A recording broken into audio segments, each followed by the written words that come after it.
வாழ்வில்லை, காவிரி இல்லாமல் வாழ்வில்லை, களம் காணாமல் காவிரி இல்லை, களம் காணாமல் காவிரி இல்லை, களம் காணாமல் காவிரி இல்லை, களம் காணாமல் காவிரி இல்லை. கன்னட சிறையில் காவிரி தாய், கன்னட சிறையில் காவிரி தாய், கன்னட சிறையில் காவிரி தாய், கன்னட சிறையில் காவிரி தாய். கதவை உடைத்து காவிரி மீட்க, கதவை உடைத்து காவிரி மீட்க, கதவை உடைத்து காவிரி மீட்க, கதவை உடைத்து காவிரி மீட்க. அணி திரள்வோம் உழவர்களே, அணி திரள்வோம் உழவர்களே, அணி திரள்வோம் தமிழர்களே, அணி திரள்வோம் தமிழர்களே.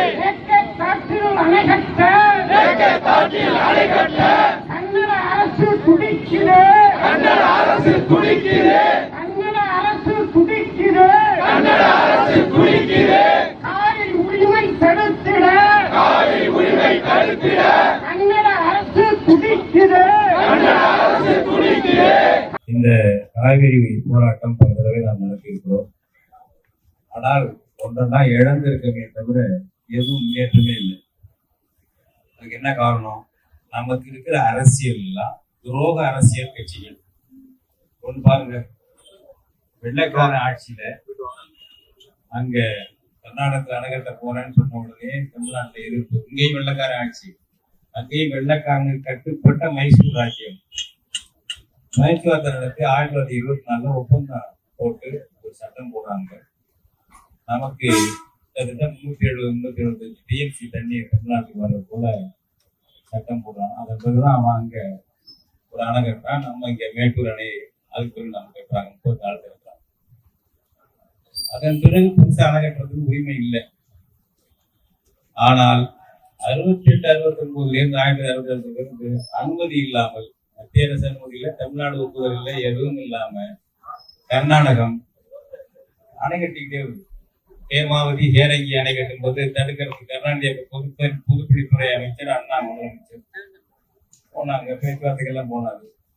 சட்டம் பண்ணல, மூக்க சிந்தி போடுறது மாதிரி மூக்காவெல்லாம் சிந்தி போட்டான்.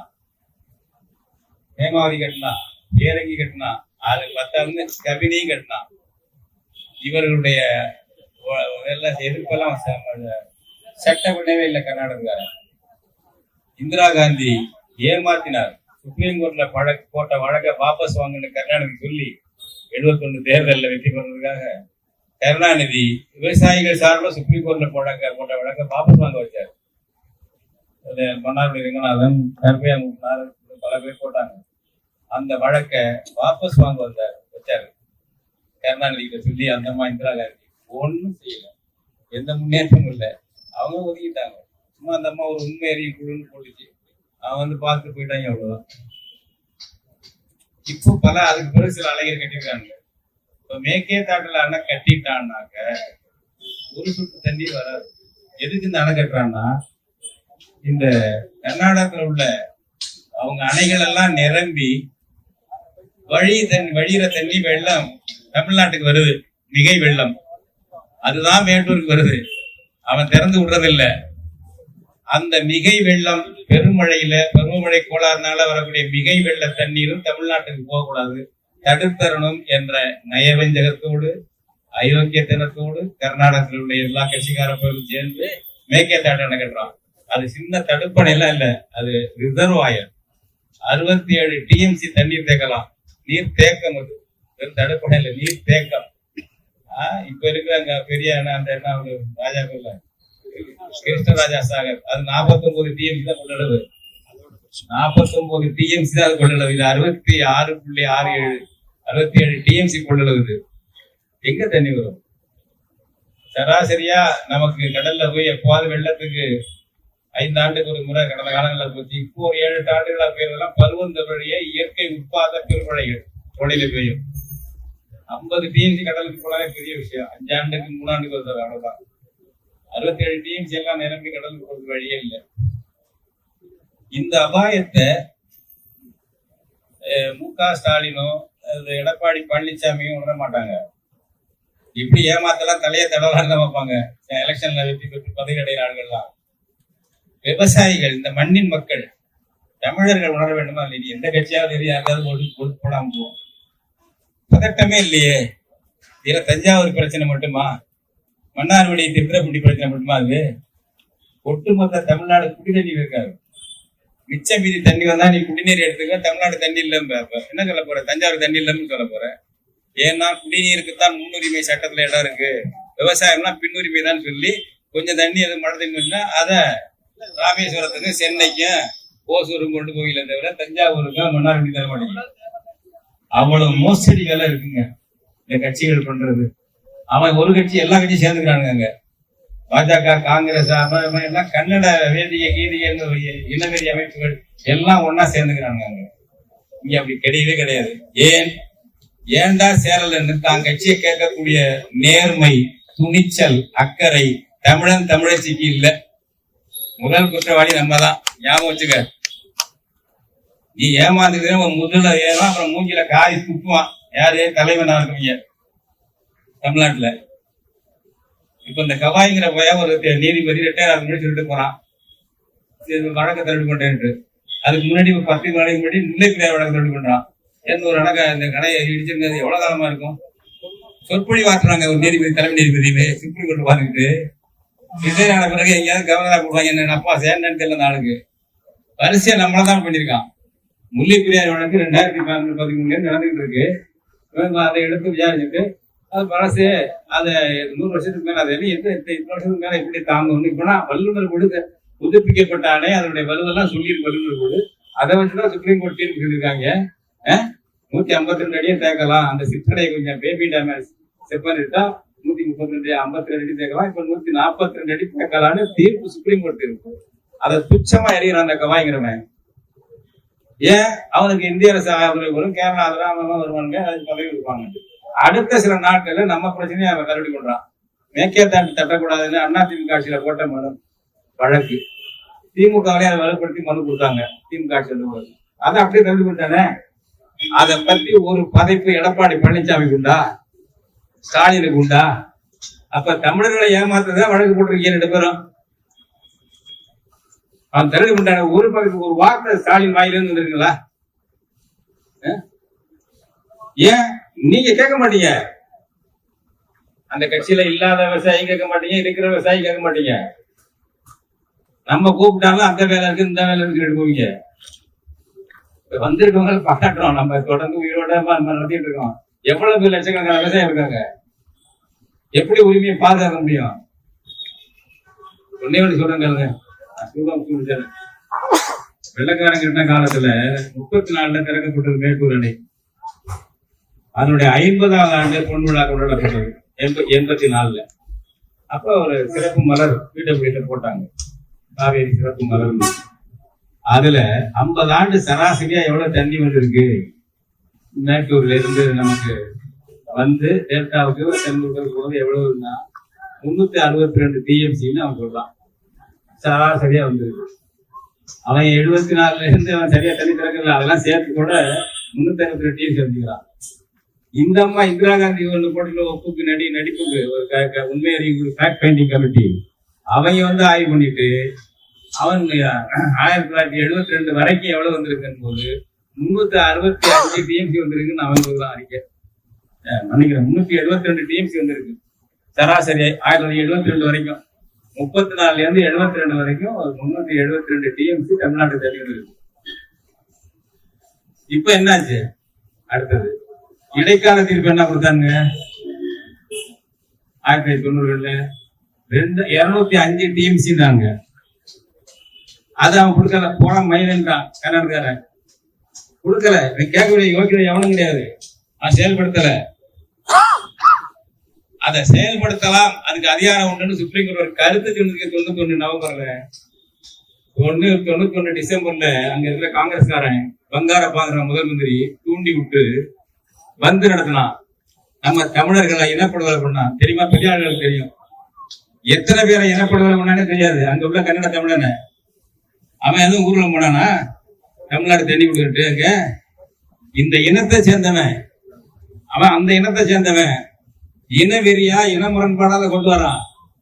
இங்க இன முரண்பாடு, இனத்தற்காப்பு, நம்ம தாயகம் அதெல்லாம் நினைப்பே கிடையாது. இதெல்லாம் இங்க வெறும் பயனாளி கும்பலை நம்மள வச்சிருக்காங்க. அந்த பயன்பாடு இல்லாம போது பல பேரை இனப்படுகொலை பண்ணா. 2 லட்சம் பேர் அகதியா ஓடி வந்தாங்க.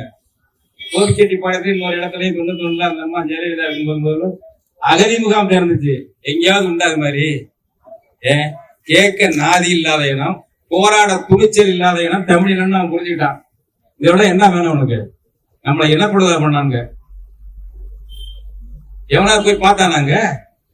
இந்த அம்மா ஜெயலலிதா முதல் மந்திரி போய் அந்த நம்ம வீடுகள்லாம் எரிச்சாங்க, கடைகளை சூறையானாங்க, கொண்டாங்க. அந்த இடத்த போய் ஜெயலலிதா முதல் மந்திரி பார்த்துச்சா? முன்னாள் முதல் மந்திரி தன்மான வீரர் கருணாநிதி போய் பார்த்தாராங்க? கிடையாது. எழுமறையா நானும் இப்ப இதுல மாவீரர் நாளுக்காக சுவிட்சர்லாந்து ஜெர்மனில இருக்கோம். யாரும் முக்கிய தலைவர்கள் போய் பார்க்க கூட இல்லைங்க.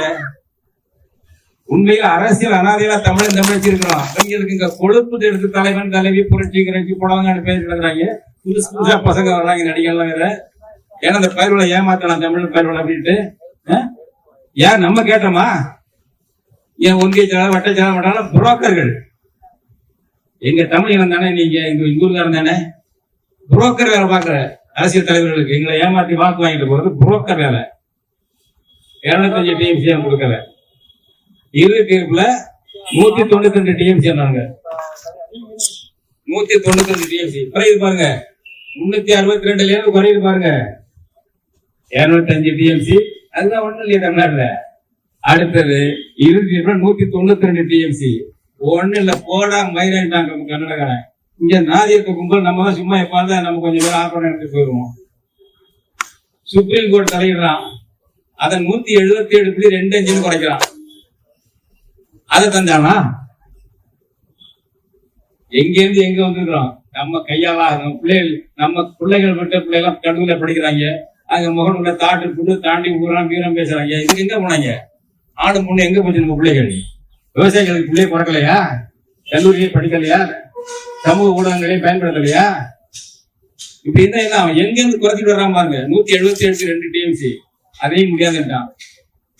அவனுக்கு எல்லாம் தொடர்கள் வேணும் போல ஒரு கயவன் எஸ்கே கல்தருங்கிறவன நீராற்றல் துறை தலைவனாக இருந்தவன். அவன் தான் ஒரு சாதாரண ரிப்போர்ட் கொடுத்தான். அவன் சித்தராமையா போன தடவை முதல்வராக இருக்கும்போது மேற்கேட்டாட்டுகள் அணை கட்டணும், தண்ணி வேஸ்ட் ஆகக்கூடாதுன்னு கொடுத்தான். அதாவது அது வந்து குறிப்பு சின்ன அறிக்கையாது. ஏன் அப்படி கொடுக்குற மாப்பிள்ள? டீடைல்டு ப்ராஜெக்ட் ரிப்போர்ட் கொடுத்தா சாங்ஷன் பண்ணிட்டாங்க சொன்னவன் எஸ்கே கல்தர் நீராற்றல் துறை தலைவராக இருந்த போது ஞாபகம் வச்சுக்கோங்க. அதன் பிறகுதான் அந்த ஆளு Siddaramaiah detailed project report DPR 9,000 கோடி கொடுத்தான் சித்தராமையா. இவன் கேட்டு வாங்கின பைய. அவனை கொண்டு வந்து ரிட்டையர் ஆன பிறகு பரிசு கொடுக்குறான் மோடி. 5 வருஷத்துக்கு சம்பளம், பஞ்சப்படி, ஆள், அம்பு, சேனை, பரிவாரங்கள் எல்லாம் நம்ம பணத்துல. அவன் தமிழ்நாட்டுக்கு நீதி வழங்க மாட்டான், நியாயம் செய்ய மாட்டான்னு தெரிஞ்சு வேணும்னே அவனுக்கு போடுறான். அடுத்தது நான் சொல்லி முடிச்சிடுறேன். அதனுடைய பாருங்க, அதுல ஒரு கருத்து வித்தியாசம் வந்துச்சுன்னா அந்த ஆணையத்துல ஓட்டெடுப்பு நடத்துவாங்களாம். அந்த ஓட்டெடுப்புல பெரும்பான்மை அடிப்படையில செயல்படுவாங்களாம். எத்தனை பேர் விடாத ஓட்டு அப்படின்னா 9 பேருக்கு ஓட்டு. காவிரி மேலாண்மை ஆணையத்துல 4 பேரு தமிழ்நாடு, கர்நாடகம், கேரளம், பாண்டிச்சேரி. ஆளுக்கு ஒண்ணு 4 பேரு. 5 பேர் யாரு? மத்திய அரசு அதிகாரிகள். அப்ப சாதாரணமாவே மத்திய அரசு பெரும்பான்மையா இருக்காங்க. 4 பேர் ஒண்ணு சேர மாட்டான். சேர்ந்தாலும் அவன் ஒண்ணு திணிக்கலாம். மத்திய அரசு அதிகாரிகள் 5 பேர், ஆக 9 பேரு. அப்ப அங்க பிராடு.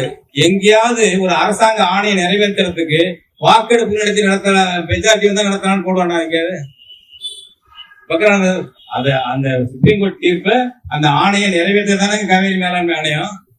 அதுல வாக்கெடுப்பு நடத்தா தீரலான்னு எப்படிங்க வரும்? அதையும் நம்ம எதுக்கல. ஏன்டா கமிட்டி போடுற? அப்புறம் அதுக்கு எதுக்கு சுப்ரீம் கோர்ட் தீர்ப்பு? அதுல பெரும்பான்மை வரணுமா? அது மத்திய அரசு மோடி போட்டதுங்க. மோடி வேலை சாதாரண வேலை இல்ல. 5 பேர் அவன் ஆளு, 4 பேர் நம்மளுக்கு ஒரே ஆளு. பாண்டிச்சேரி சேர்ந்தா நம்ம 2 பேர் என்ன போறோம்? எல்லாம் ஃப்ராடு. அதனால இதையெல்லாம் தெரிந்து கொண்டும் நாம் எதிர்த்து சரியா போராடாம இருக்கிறதாலையும், நமக்கு தலைவர்கள்லாம் தரகர்கள், கொள்ளையடிச்சா போதும் இருக்க தலைவர்கள் அரசியல் தலைவர்களாக இருக்கிறதுனாலையும் எலிசா நம்மளுடைய உரிமையை பறிக்கிறான். உச்ச நீதிமன்றம் காவேரி ஏற்கனவே போயிடுச்சு. இதெல்லாம் எது அது தென்பெண்ணை போயிடுச்சு, பாலாறு போயிடுச்சு. இப்போ கொஞ்சம் இருக்கிறது இந்த காவேரி இதுவும் போயிடும். இந்த நிலையில அபாயத்தில் இருக்கிறோம். எனவே நம்ம ஒழுங்கு திரண்டு போராடணும். போராடித்தான் இதை எடுத்து நிறுத்தணும். போராடி தடுத்து நிறுத்தணும்னா தமிழ்நாட்டிலே போராட்டம் வரணும். இந்த இது வரும்னு வச்சுக்கோங்க, இந்த தேர்தலுக்குள்ள இதுக்கு தீர்வு காலம்னா நீங்க யாரும் ஓட்டு போடாதீங்க. முக்கியமா பொறுப்புல உள்ள ஆளுகளை பேசுங்க. என்ன பேசுறது இல்ல, என்ன சொல்றீங்க இல்ல, நம்ம பையங்க இங்க இருக்காங்களா அதுக்கு பொறுப்புல கேளுங்க, உங்க தலைவரை கேளுங்கப்பா. பறிப்போர் போதா நம்ம வாழ்க்கை. இப்ப இவரு ஸ்டாலினுக்கு எடப்பாடிக்கு என்ன விஷயம்? தஞ்சாவூர், திருச்சி, மன்னார்குடி, திருவாரூர், நாகப்பட்டினம் விவசாயம் எல்லாம் போட்டாங்கன்னா சிப்காட்டு முதலாளி கொண்டு வரலாம், கமிஷன் வாங்கி கொள்ளையடிக்கலாம். விவசாயம் தண்ணி இல்லப்பா பண்ண முடியாது, விவசாயி தானா விட்டுட்டு ஓடணுங்கிறதெல்லாம் எடப்பாடிக்கு ஸ்டாலினுக்குள்ள திட்டம். இல்லைன்னா பேர் சொல்லுங்க, நாம வாதம் பண்றேன் பப்ளிக்கா ஸ்டாலினுக்கும் எடப்பாடிக்குள்ள திட்டம். டெல்டாவது கிட்டாவது இதெல்லாம் சிப்காட் வரணும் எல்லாம். இதை இப்ப தம்பிகள் சொன்னாங்க, பெரியவன் இது போடணும், என்னது சூரிய மின்சாரம் வயல்ல ஆயிரக்கணக்கான கம்பளம் நடப்புறானா வயல்ல. எப்படி இந்த கண்ணை உறுத்துது இந்த டெல்டா விவசாயத்தை அழிக்கிறதுக்கு.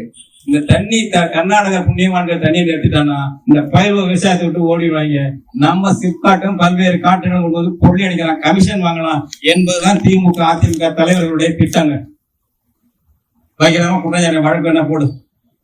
அதனால மகிழ்ச்சி அடைவாங்க அந்த அளவு. இந்த கட்சி அந்த கட்சியெல்லாம் பேசல, நான் உள்ளதை பார்த்து அனுபவிச்சு பேசுறேன். அதான் திட்டம். சிப்காட்டு தொழிற்சாலை வரணும். அந்த தொழிற்சாலையிலையும் பாருங்க, தமிழன் முதலாளியா இருக்க மாட்டான், தமிழன் தொழிலாளியா இருக்க மாட்டான். ஞாபகம் வச்சுக்க, வடநாட்டுக்காரன் வெளிநாட்டுக்காரன் முதலாளியா இருப்பான், இந்திக்காரன் தொழிலாளியா இருப்பான். தமிழன் புறம்போக்கு எங்கேயாவது ஓடிப்போ, தமிழன் புறம்போக்கு ஓடி போடா. நம்ம விவசாயியாகவும் இருக்கக்கூடாது, அது தொழிற்சாலையானா நம்ம முதலாளியாகவும் ஆகக்கூடாது, இருக்கு தொழிலாளியாகவும் ஆகக்கூடாது. ஒட்டுமொத்த தமிழ் இன எதிரிகளாக தமிழ்நாட்டு கட்சி வச்சுட்டு தமிழன் தமிழ்ச்சிய கட்சி உறுப்பினராக பொதுப்பதிவு செய்யறாங்கன்னா வடநாட்டு தொழிலாளி வேலை செய்யறாங்க அந்த கட்டத்துல. ஆமா, கொஞ்ச நாள்ல அவனே எக்கச்சக்கமா போயிடுவாங்க. எவ்வளவு மோசடி இருக்குங்க. இந்த உண்மையை பேசுங்க, அங்கங்க பேசுங்க. அங்கங்க என்ன அடுத்த ஆள் கூடி பேசுவோம். காவிரி உரிமை மீட்பு தேர்தலுக்குள்ள இந்த கட்சியில என்ன உரிமை மீட்கிறானா அவனுக்கு தான் வாக்கு போடுறதுன்னா வாக்கே போடுறதில்லை என்ற முடிவையும் எடுக்க வேண்டிய அவசியம் இருக்கிறது. இல்லையே நம்ம ஊர்லயே நம்ம அனாதை ஆயிடுவோம். நம்ம விவசாயியா இருக்க மாட்டோம், வேற வேலையும் இல்லை. நம்ம பிள்ளைகள் எதிர்கால தலைமுறை என்ன ஆகும் என்பதை எண்ணி பார்த்து கர்நாடகத்துல தண்ணியை வச்சுக்கிட்டு குளிச்சேப்பக்காரன் போராடுறான், பசியப்பக்காரன் நீ தமிழ்நாட்டுல போராடுறன்னு அர்த்தம். அதையெல்லாம் சிந்தியுங்கள். இன்றைக்கு இந்த பேரணிக்கு இந்த கோரிக்கையை வைத்திருக்கிற அரசை நோக்கி கலந்து கொண்ட உழவர்கள் மக்கள் அனைவருக்கும் பாராட்டுகள், வாழ்த்துக்கள்.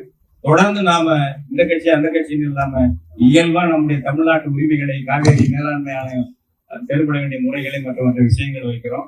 இதன் சார்பாக இப்பொழுதுள்ள கருதரை நீக்கு, காவேரி மேலாண்மை ஆணையத்திலிருந்து இந்த கமிட்டியை கலைத்து விட்டு ஓட்டெடுப்பெல்லாம் வைக்காத, சுப்ரீம் கோர்ட் தீர்ப்பை செயல்படுத்துற கமிட்டியாக போடு என்ற கோரிக்கையை நாம் எழுப்ப வேண்டும். தொடர்ந்து எழுப்புவோம். கலந்து கொண்ட அனைவருக்கும் காவேரி உரிமை மீட்புக்காக நன்றி, பாராட்டு, வாழ்த்துக்கள். இவ்வாறான பல செய்திகளை, பல சிக்கல்களுக்கு விடை கிடைக்கக்கூடிய செய்திகளை தமிழர் கண்ணோட்டம் வலைவழியில் வெளிப்படுத்தி வருகிறோம். இது தற்சார்பாக செயல்படுவதற்கு நிதி தேவைப்படுகிறது. இந்த நிதியை நம்முடைய மக்களாகிய நீங்கள் தான், இளையோரும் பெரியோரும் நண்பர்களும் தோழர்களும் சான்றோரும் நீங்கள் உங்களால் இயன்ற அளவு என்ன இயலுமோ அந்த நிதியை வழங்குமாறு அன்போடும் உரிமையோடும் கேட்டுக்கொள்கிறேன். உங்களுக்கு நன்றி உணர்வோடும் பொறுப்புணர்வோடும் தமிழர் கண்ணோட்டம் செயல்படும் என்பதை உறுதி தெரிவித்துக் கொள்கிறேன். நன்றி, வணக்கம்.